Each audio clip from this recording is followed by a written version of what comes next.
Премиерот Заев ги предупредил рекетарите што изнедувале пари од Камчев. Објавува порталот Инфомакс, кој е обелудени дел, поточно една страница, од исказот што рекетираниот Орце, кој е поднесител на пријавата, го дал пред јавната обвинителка Вилма Рускоска. На прашање дали после средбата со премиерот Заев имал контакт со Бојан Јовановски или со Катица Јанева, подносителот одговори: не, но имав комуникација со Зоран Милевски, кој што имаше добиено информации дека сум го пријавил случајот. Мислам дека од премиерот.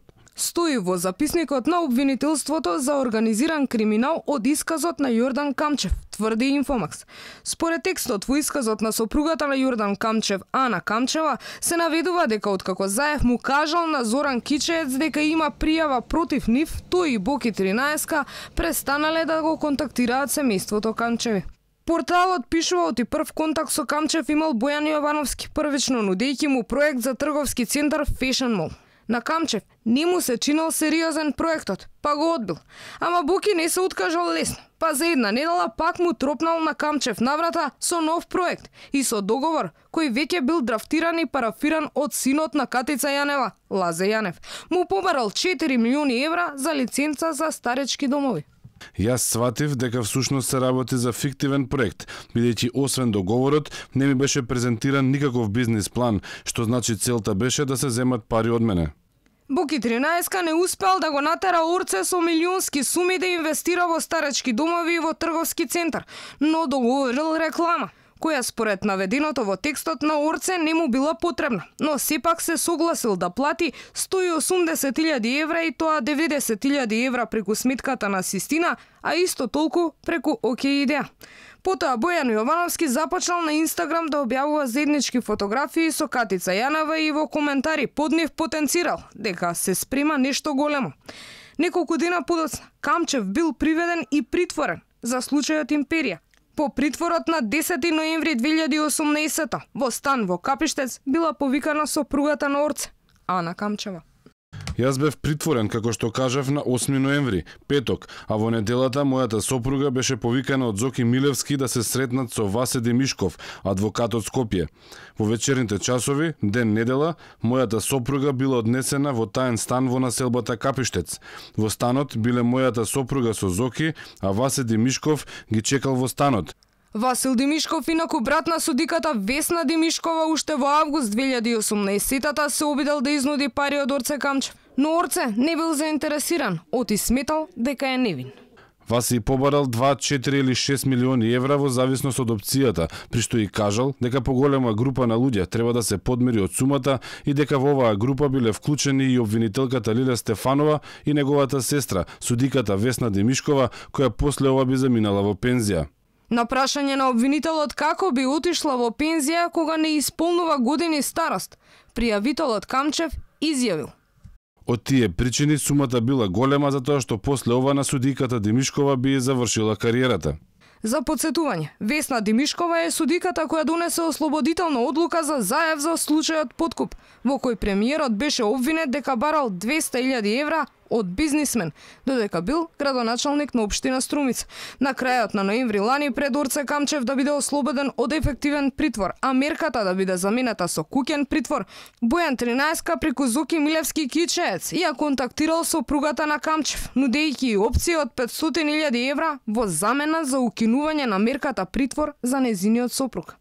За да демонстрира сериозност, Боки 13 ја повикала Ана Камчева во неговиот дом во селото Орман, каде таа отишла заедно со Зоран Милевски Кичеец, а таму го затекнала Боки како си ја бојадисува косата. Присутен бил и Сергеј Варошлија. Наспроти нив седела специјалната јавна обвинителка Катица Јанева, која е уверила Ана дека ако дадат 500.000 евра, мерката ефективен притвор ќе биде заменета со куќен притвор.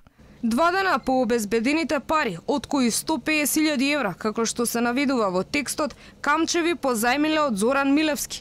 Орце бил префрлен во куќен притвор. 8 милиони чинеше варијантата предметот да заврши во СЈО, а доколку Врховниот суд донесе одлука дека тие не се надлежни да постапуваат по предметот, катица предметот да го прати во редовното обвинителство без докази, односно да бидат уништени доказите со кои наводно тие располагаат, и оваа варијанта чинеше 5 милиони евра.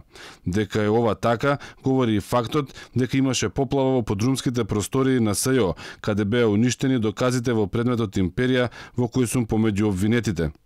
Камчев немал намера да даде пари. Играта е играл за да собере докази. Бојан веднаш се јави кај Катица при што се согласија со 5 милиони евра. Инфомакс во коментар наведува оти не само што Катица Јанева и Бојан Јовановски заедно со Лиле Стефанова и Весна Демишкова зеле 5 милиони евра и намерно ги поплавиле просториите на СЈО за да уништат докази. Она што можеби е најинтересно, што во целиот овој период за случајот, како што пишува порталот, биле запознаени Радмила Шекеринска, Никола Димитров, но и Зоран Заев. Во една прилика, при расправија помеѓу Боки 13 и Орце Камчев околу апоените во кои бил исплатен рекетот, Боки се обидел да ја контактира Катица Јанева, но неуспешно, бидејќи таа била на пукање во Камник, а потоа и на вечера со Радмила Шекеринска. Вечерта знам дека кај мене дојде Бобо Јанковски, сопругот на Радмила Шекеринска, со еден пријател негов да гледаме фудбал и се смеевме со Бојан, бидејќи тој ми кажа дека со него на вечера ќе биде Радмила Шекеринска заедно со Катица Јанева. Следниот ден ми покажа фотографии од вечерата. Бојан на овој начин го злоупотребуваше познанството со политичарите за да на нас ни покаже колку е моќен. Истото што му го правил на Орце Камчев Бојан Јовановски, како што се навидува во текстот, му го правил и на Цветан Панделевски, па во неколку месечниот рекетарски поход Боки успеал да собере 3 милиони евра само од нив двајца. Блиски соработници на Боки 13, како што се навидува во текстот, во оваа операција биле и подпредседателката на собранието Фросина Ременски и нејзиниот сопруг вработен во УБК Јовче Ременски, кои во целиот овој период го заштитувале. Веќе споменав дека мојата сопруга Ана се виде со директорот на УБК Горан Николовски, при што истата му даде информации што не се случува, но не целосни, на што Горан и кажа дека тој е спремен да преземе действие во насока на докажување на тоа што му го кажала Ана, а кога таа го прашала со кого би соработувал, затоа што знаеме, како што кажав, дека Бојан е близок со многу обвинители, а и со полициски службеници од МВР. Особено се фалеше со неговата близина со Јовче Ременски и Фросина Ременски, на што Горан ни кажал дека ќе се договори со Вилма.